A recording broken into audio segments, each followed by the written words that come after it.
Shalom semuanya, selamat malam. Senang kembali dalam program Deep Talk with Pasik. Kita bisa melanjutkan materi kita ya soal tadarusan Alkitab. Dan saya mengajak kita semua untuk kembali satu ya.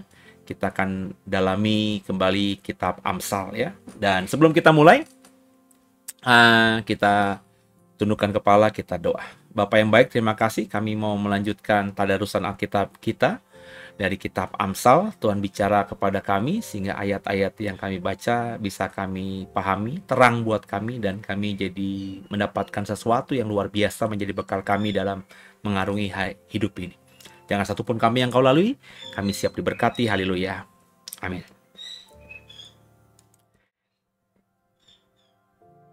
Ya, Bapak Ibu, kita sekarang akan membaca Amsal pasal 28.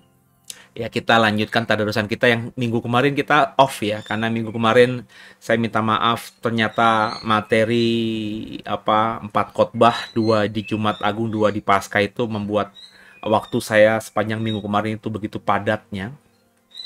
Karena kalau Bapak Ibu ikuti khotbah saya masih terus dalam konsisten mendalami soal kristologi dalam konteks Tritunggal. Ya, saya menekankan soal yang mati itu siapa? Apakah Allah yang mati atau anak Allah yang mati? Ya, yang bangkit itu siapa? Allah yang menjadi manusia atau anak Allah yang menjadi manusia? Bapak Ibu silakan ikuti khotbah saya dan gumuli bersama Roh Kudus. Ya, silakan. Jangan cepat-cepat aminkan khotbah saya. Nah, karena persiapan waktu itu, maka saya tidak bisa isi di hari Kamis, Jumat, Sabtu. Bukan saja tadarusan, tapi semua program-program di member juga saya tidak bisa bagikan karena tadi ya sejak seminggu sebelumnya saya mendalami 4 khotbah. Biasanya cuma bikin 2, sekarang tiba-tiba bikin 4 khotbah, baik yang jam 11 maupun yang jam 7 malam gitu ya. Yuk sekarang kita baca Amsal pasal 28 terlebih dahulu. Amsal pasal 28 ayat 1. Orang fasik lari walaupun tidak ada yang mengejarnya, tapi orang benar merasa aman seperti singa muda. Karena pemberontakan negeri banyaklah penguasa-penguasanya, tapi karena orang yang berpengertian dan berpengetahuan tetaplah hukum. Orang miskin yang menindas orang-orang yang lemah adalah seperti hujan deras tapi tidak memberi makanan. Orang yang mengabaikan hukum memuji orang fasik, tapi orang yang berpegang pada hukum menentangnya. Orang yang jahat tidak mengerti keadilan, tapi orang mencari Tuhan, mencari Yehova, mengerti segala sesuatu. Lebih baik orang miskin yang bersih kelakuannya daripada orang yang berliku-liku jalannya sekalipun ia kaya. Orang yang memelihara hukum adalah anak yang berpengertian, tapi orang yang bergaul dengan pelahap mempermalukan ayahnya. Orang yang memperbanyak hartanya dengan riba dan bunga uang mengumpulkan itu untuk orang-orang yang mempunyai belas kasihan kepada orang-orang lemah. Siapa memalingkan telinganya untuk tidak mendengarkan hukum, juga doanya adalah kekejian. Siapa menyesatkan orang jujur ke jalan yang jahat akan jatuh ke dalam lubangnya sendiri. Tapi orang yang tak bercela akan mewarisi kebahagiaan. Orang kaya menganggap dirinya bijak, tapi orang miskin yang berpengertian mengenal dia. Jika orang benar menang, banyaklah pujian orang. Tapi jika orang fasik mendapat kekuasaan, orang menyembunyikan diri. Siapa yang menyembunyikan pelanggarannya tidak akan beruntung, tapi siapa mengakuinya dan meninggalkannya akan disayang. Berbahagialah orang yang senantiasa takut akan Tuhan, tapi orang yang mengeraskan hatinya akan jatuh ke dalam malapetaka. Seperti singa yang meraung atau beruang yang menyerbu, demikianlah orang fasik yang memerintah rakyat yang lemah. Seorang pemimpin yang tidak mempunyai pengertian keras menindas. Saya ulangi ya. Seorang pemimpin yang tidak mempunyai pengertian keras penindasannya, tapi orang yang membenci laba yang tidak halal memperpanjang umurnya.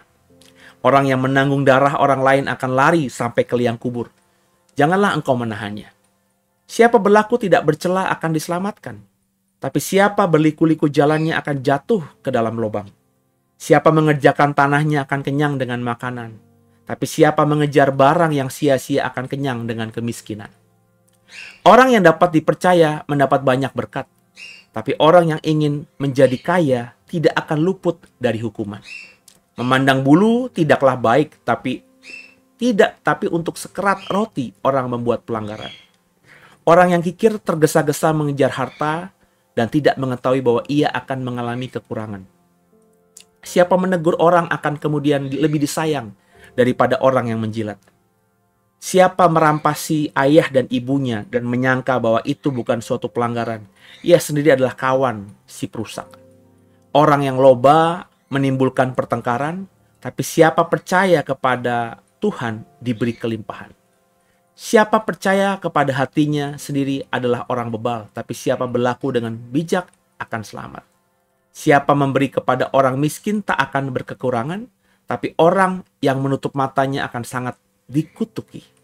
Jika orang fasik mendapat kekuasaan, orang menyembunyikan diri. Saya ulang ya, jika orang fasik mendapat kekuasaan, orang menyembunyikan diri. Tapi jika mereka binasa, bertambah jumlah orang benar. Haleluya, terpujilah nama Tuhan.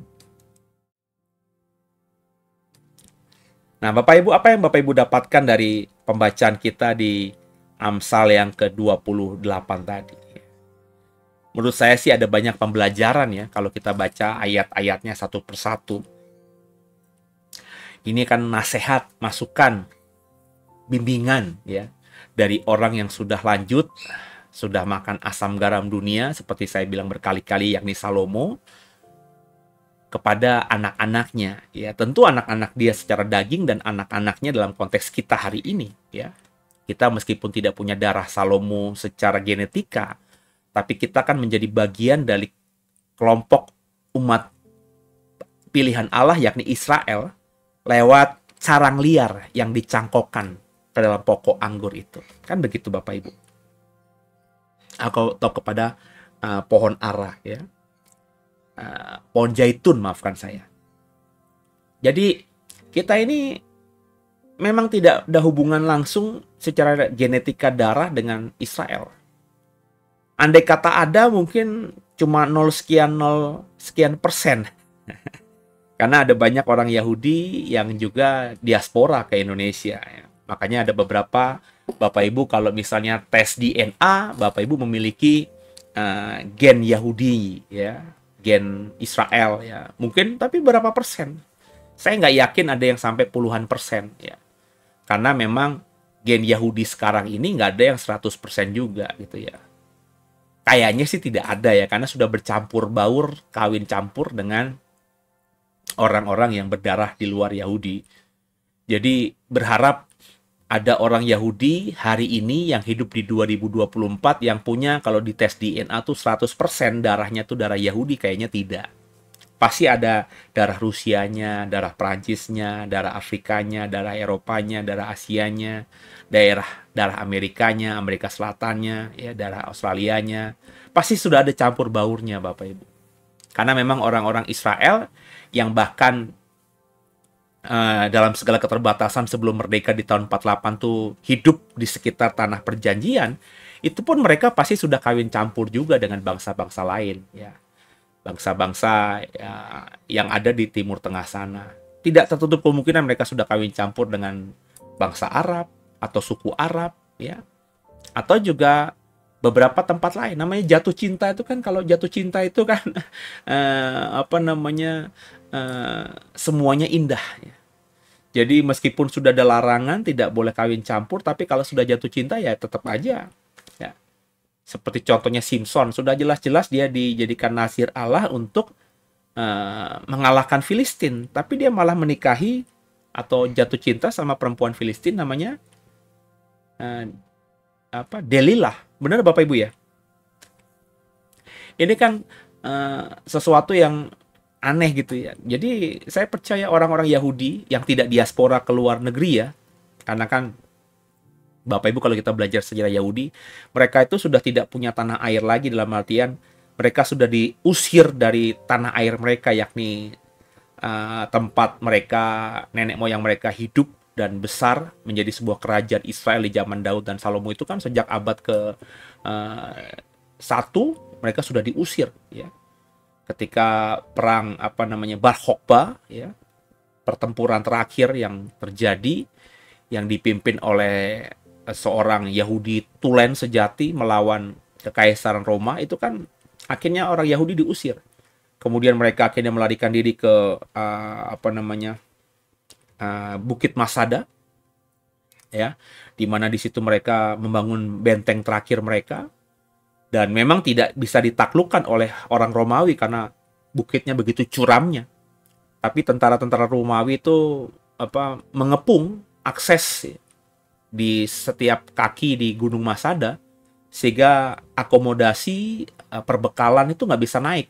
Sehingga orang-orang Yahudi yang ekstrim, yang memang sangat mau berjuang buat kemerdekaan, yang bertahan di benteng Masada itu ya kehabisan akomodasi, kehabisan perbekalan, ya. Karena jalan keluar, jalan tikus semua ditutup sama Romawi. Ya akhirnya mereka mati. Nah, sebelum mereka mati, semuanya mati karena kelaparan. Pemimpin mereka berkata, daripada kita menyerah, ya, kita lebih baik mati dalam iman kita kepada Yehova. Dan mereka semua bunuh diri massal. Dan akhirnya ya Romawi bisa menaklukkan Israel, ya, orang Yahudi, karena pemberontakan itu akhirnya pemberontakan yang dimenangkan oleh Romawi, karena semua orang-orang Yahudi di benteng Masada atau bukit Masada itu semuanya bunuh diri. Itu tercatat dalam sejarah, Bapak Ibu tinggal baca aja. Nah, sejak itu Romawi mengusir semua orang Yahudi dari tanah Palestina karena mereka dianggap biang kerok yang bikin kekaisaran Romawi tidak damai sejahtera. Nah, akhirnya orang-orang luar mulai masuk ke Yerusalem. Orang Arab mulai masuk ke Yerusalem. Orang-orang suku-suku lain, ya, yang masih ada di sekitar tanah Palestina yang bukan orang Arab, bukan suku Arab, mulai masuk. Dan orang Yahudinya ada di luar, ya. Meskipun satu dua ada yang masih bercampur, ya, bisa bisa menyelinap gitu, ya, entah dengan tali perkawinan atau apa, tapi secara komunitas tidak lagi ada komunitas Yahudi di tanah Israel, ya. Nah, Bapak Ibu, ya, itu bertahun-tahun, puluhan tahun, ratusan tahun. Baru kemudian tahun 48 itu sebelum tahun 48 mereka mulai masuk kan, ketika mereka dihimpit sama Hitler. Setelah Hitler tewas tahun 45, beberapa mereka mulai masuk, citra diri untuk mengembalikan harkat diri, mereka mulai masuk. Itu yang masuk itu kan orang-orang Yahudi yang diaspora, yang tadinya lari dari kejaran Hitler, ya akhirnya mau kembali ke tanah Palestina. Orang Yahudi Amerika mulai masuk. Kalau tidak masuk, mereka dengan uang mereka mensupport orang-orang Yahudi sana untuk mulai membangun pemukiman Yahudi, sehingga orang-orang Yahudi yang tadinya nenek moyang mereka tinggal di luar Israel, yang berkemah seperti layaknya orang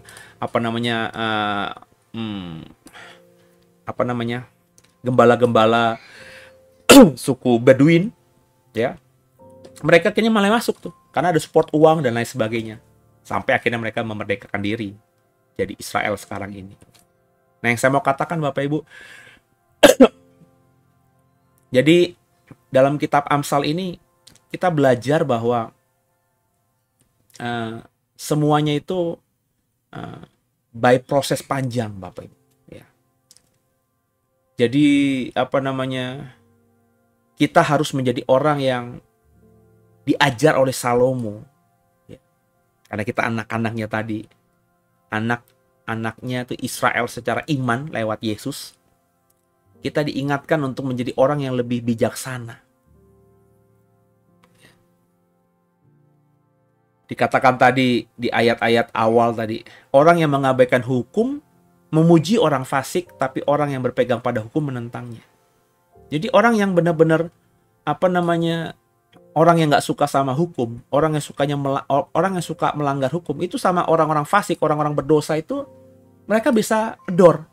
Karena memang tabiat mereka, karakter mereka selalu menjadi pelanggar hukum. Jadi maling ketemu maling, preman ketemu preman, itu ya lumrah, saudara. Tapi kalau orang benar-benar orang yang takut akan hukum, bukan saja takut akan Tuhan, tapi takut akan hukum, tidak mau melanggar hukum, itu pasti akan menentang orang-orang fasik. Dia langsung punya spirit yang berbeda ketika melihat ada orang fasik sekalipun menyamar seperti domba. Akan ada kepekaan itu, ya. Sehingga kelihatan, ya. Sekarang ini kan tidak, ya. Dalam mayoritas masyarakat kita, orang bisa melihat seseorang itu langsung mengedornya hanya dari ekspresi satu atau dua, tidak mau melihat siapa dirinya. Ya. Apalagi tidak mau melihat rekam jejaknya. Padahal untuk mengenal seseorang itu paling gampang melihat rekam jejaknya. Ya. Karena orang tuh tidak mungkin, saya yang sekarang ini sedang sharing tentang tadarusan Alkitab ini, tidak mungkin saya seperti ini tanpa apa yang saya lakukan di masa lalu. Ya. Nggak mungkin Bapak Ibu. Kalaupun bisa, itu nggak akan bertahan. Ya. Bapak Ibu perhatikan ya, saya bukan mau sok-sokan soal saya gitu ya. Tadarusan ini bukan setahun 2 tahun loh Bapak Ibu. Sudah 3-4 tahunan ini saya kerjakan. Boleh dicek dari tadarusan yang pertama kali. Silahkan dicek dari kitab Wahyu. Ya. Dari awalnya beberapa pasal, tiap hari, sekarang jadi tinggal sehari, paling nggak saya konsisten. Dari viewernya itu bisa ratusan, sekarang nembus 100 aja susahnya minta ampun. Tapi saya terus bertahan. Saya nggak mungkin bisa bertahan gini kalau nggak punya rekam jejak, Bapak Ibu. Makanya saya bilang, melihat orang saat ini tuh dilihat dari rekam jejaknya. Kenapa si Seno ini bisa bertahan ya? Bikin program tadarusan meskipun nggak tiap hari lagi kayak dulu, bukan berarti dia hari-hari berikutnya kosong. Saya nggak bikin program tadarusan tiap hari karena ada teman-teman saya yang saya mau ajak untuk isi. Bukan karena saya kehabisan ilham, nggak apa-apa kok. Saya sendirian juga saya bisa kok. Tapi saya ajak mereka supaya mereka juga ambil bagian. Sama-sama, dapat upah yang sama nantinya. Dan mereka memang full mau melayani Tuhan. Ya. Kalau tidak terpanggil full melayani Tuhan, motivasinya bengkok, nggak mungkin mereka merespon ini. Ya. Sebab program-program yang Bapak Ibu lihat di tengah minggu ini, itu saya sharing kepada semua aktivis The Way, semuanya tanpa terkecuali. Ada yang mau bantu nggak? Isi program. Yang merespon ya cuma Pastor Bimo, Pak Prana, ya istri saya, sama Phil, sama beberapa teman, itu pun tidak rutin. Tapi yang mau rutin tuh ya cuma Pak Bimo, Pak Prana. Yang lainnya bahkan ada yang secara direct tidak berminat, tidak mau. Ya, saya nggak tahu alasannya apa. Ya. Ya karena tadi semua kelihatan dari rekam jejaknya. Karena saya memang sejak dari dulu tuh maunya pelayanan. Udah saya bilang berkali-kali sama Tuhan juga sama orang sekitar saya kalau mau nyemplung basah sekalian lah. Nggak mau cuma main air doang. Jangan kepalang tanggung. Ya udahlah. Makanya dulu saya zaman dulu pelayanan kemana aja, hayu, ke penjara hayu. Khotbah di Polsek Polres hayu. Diundang gereja-gereja kecil saat belum ada pelayanan rutin ya hayu. Ke gereja kecil bukan mencari persembahan kasih ya. Justru kalau di gereja kecil itu malah korban. Nggak usah jauh-jauh lah. Saya dulu zaman dulu tuh sebelum ada The Way, masih khotbah di gereja lama. Itu kalau tengah minggu saya diundang sama gereja-gereja kecil yang ada, maafkan saya, di Cisauk ya, di wilayah Sawangan ya, wilayah-wilayah yang nggak jauh dari Serpong, dari BSD, tapi di daerah lebih pedalaman. Sekarang sih sudah maju ya. Kalau ngomongin Cisauk sekarang mah udah kota, tapi zaman saya dulu ya ketika saya masuk ke sini belasan tahun yang lalu, Cisauk itu ya benar-benar masih kampung lah. Yang kota tuh baru BSD, Gading Serpong, dan Alam Sutra Villa Melati aja ya. Kesana dikit udah kampung. Auranya sudah beda ya. Nggak ada mall sama sekali. Perumahan yang bagus nggak ada, cuma perumahan kampung-kampung. Kalaupun ada perumahannya perumahan kecil, nggak bisa dibandingkan seperti bagusnya Sumarekon Serpong ya, Paramount, Alam Sutra, Villa Melati, Sinarmas di BSD, nggak, jauh banget. Tapi sekarang banyak, bahkan semua yang saya bilang tadi perumahan-perumahan besar sudah masuk ke sana semuanya. Pengembangannya sudah sampai Cisauk. Ada beberapa gereja kecil masuk dari rumah saya aja ke Cisauk itu masih 1 jam, 1 jaman lebih. Hampir 1,5 jaman. Berarti kan jauh sekali Bapak Ibu. Jalannya belum sebagus sekarang. Jalannya masih jalan kampung. Kesana melihat gerejanya juga, meskipun saya saat itu belum punya gereja, tapi ngelus. Karena dibandingkan gereja tempat saya melayani, ya itu nggak ada apa-apanya. Masakan tega gitu. Ada persembahan kasih saya terima ketika saya melayani di gereja yang seperti itu. Ya artinya persembahan kasih saya kembalikan dan bahkan saya memberkati lebih lagi. Karena saya tahu gereja itu sedang membangun saat itu. Meskipun tidak banyak, saya adalah beberapa sak semen, beberapa biji batu bata. Ya. Ada ambil bagian gitu. Dan kala berikut diundangnya, saya hampir 2-3 kali di situ. Tidak diundang lagi, mungkin pendetanya jadi nggak enak hati juga kali ngundang saya. Mungkin pendetanya ini punya hati yang tulus gitu. Ya. Kalau gue ngundang si Seno lagi, nanti Seno nabur, gue nggak enak. Sangkanya nanti kalau gue ngundang, maunya gue diberkati. Padahal bukan itu. Akhirnya dia mungkin nggak enak gitu. Ya. Dan saya juga tidak mau datang begitu aja ya. Karena saya juga tahu dong kalau saya minta-minta pelayanan ngapain gitu. Tapi kalau saya memang tidak benturan, saya melayani di gereja itu. Dengan sukacita, beberapa gereja. Ya. Jadi, orang kalau memang suka melanggar hukum ya dengan dengan orang-orang fasik, orang-orang yang suka berdosa ya dekat, saudara. Makanya seperti yang sekarang lagi viral itu kan. Banyak crazy rich itu yang tertangkap karena dituduh terlibat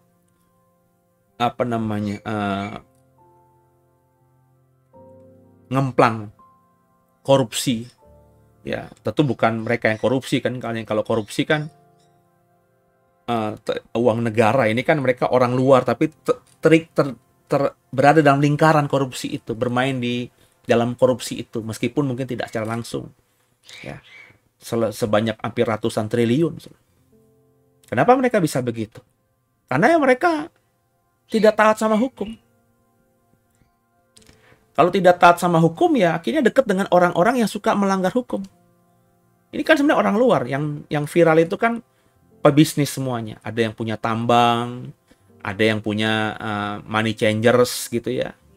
Tapi mereka akhirnya menjadi penikmat dari money laundry itu, cucian uang itu, tindak pencucian uang itu karena apa? Ya karena mereka memang suka melanggar hukum, akhirnya dengan orang-orang fasik, orang-orang berdosa ya memang serok gitu. Padahal yang di-branding oleh orang-orang yang disebut viral ini kan kita tahu mereka kayaknya Kristen deh ya.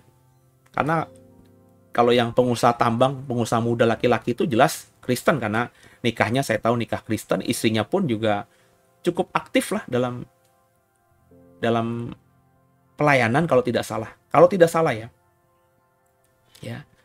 Kaya raya Bapak Ibu. Tapi ternyata hasil dari hal-hal yang disebut dengan melanggar hukum. Ya. Sebab nggak mungkin lah mereka itu tidak tahu bahwa yang mereka lakukan itu adalah melanggar hukum. Cuma mereka nggak apa-apa gitu ya. Karena mereka merasa ya udahlah biasalah di republik inilah melanggar hukum. Dan karena juga mungkin sudah sangat kedagingan. Jadi apa yang mereka tampilkan sebelum mereka ditangkap dengan ornamen-ornamen Kristen itu palsu semuanya Bapak Ibu. Nah tapi netizen kan nggak gitu. Ya. Kalau ada orang selalu berkata shalom, Tuhan Yesus berkati, itu udah kayak dicap langsung orang bener aja. Padahal belum tentu, siapa tahu itu branding yang mereka mau ciptakan supaya orang melihat mereka tuh orang bener, padahal bukan orang bener. Nah, karena orang melihatnya cuma tampilan luarnya aja, akhirnya banyak orang tertipu. Sekaligus bodoh memang tentunya. Ya. Karena tidak melihat rekam jejaknya tadi. Orang yang kita tidak tahu kapan dia punya uangnya, bukan anak orang kaya, terus tiba-tiba menjadi seseorang yang punya nilai kekayaan luar biasa, yang belikan anaknya ulang tahun 5 tahun aja pesawat jet pribadi. Itu kan kita kagum ya. Ya. Seorang janda katanya, entah kekayaan dari mana, tapi tiba-tiba semua media massa menyampaikan bahwa dia pemilik dari aset ratusan kafling di Pantai Indah Kapuk, orang terkaya di PIK. Ya. wilayah di Jakarta yang lagi hype, ya, itu padahal aklamasi tapi nilai tanahnya jauh lebih mahal sekarang ini dibandingkan misalnya di Pondok Indah. Ini kan sesuatu yang kita tidak mau peduli dengan masa lalu, kita nggak tracking gitu. Pokoknya orang kaya aja, wah luar biasa nih, oh orang pekerja keras nih. Ternyata hasilnya dari kayak gitu-gituan. Iya sama Bapak, Ibu, biji mata Tuhan. Kita belajar jadi orang yang takut akan hukum. Ya. Dimulai dengan hal kecil aja lah. Ya. Kalau naik mobil, naik motor, ikuti aturan. Saya selalu berkali-kali berbusa-busa sama keluarga saya. Ya. Naik mobil, nyetir mobil maupun di samping sopir, itu pakai seat belt itu bukan gara-gara semata-mata nanti takut ditilang polisi. Tapi itu aturan. Meskipun kita bilang, nggak, kita cuma ke Indomaret doang kok. Cuma 5 menit dari rumah kok. Keluar rumahnya juga nggak lama kok. Jalannya juga pelan-pelan. Tapi namanya aturan itu. Pakai seat belt. Ya. Saya jangankan ke Indomaret. Saya pernah naik mobil. Itu mungkin pemilu yang sebelumnya. Bukan pemilu yang kemarin ya. Tapi pemilu yang sebelumnya. Itu cuma jaraknya tuh 100 meter gitu. Cuman karena hujan gitu ya. Saya juga agak malas pakai payung karena ini rame-rame gitu ya. Terus juga kalau pakai payung itu butuh payung berapa gitu ya. Ya udah kita naik mobil aja. Naik mobil dari depan rumah sampai ke tempat coblosan itu pakai seat belt. Padahal nggak keluar klaster. Kenapa? Ya taat hukum. Orang naik motor pakai helm. Saya sering itu ngomong sama anak saya yang udah punya SIM juga sekarang ini, Sion itu. Ya. Naik motor. Misalnya main futsal, ya nggak jauh dari tempat rumah kami gitu ya. Paling cuma 5 menit, 7 menit kalau naik motor. Ya. Tapi ya apa salahnya pakai helm? Selalu alasannya ribet kan nanti begini. Lah itu memang aturannya begitu. Ya. Nah ini hal-hal kecil kan Bapak Ibu. Ketika kita mulai taat sama hal-hal kecil, kita terapkan, ke gereja karena kita mau taat sama firman Tuhan. Yesus aja seperti kebiasaannya hari Sabat selalu ada di sinagog. Masakan kita kebiasaan Kristen ibadah hari Minggu kita nggak ke gereja. Ya. Karena itu aturan. Lakukan. Ya. Dalam setiap ibadah, ya ibadah tuh jangan pulang sebelum terima berkat sama Tuhan. Kenapa? Karena itu aturan. Ya. Ibadah itu selesai setelah kita terima berkat. Tapi berapa banyak orang Kristen yang pulang gereja sebelum terima berkat?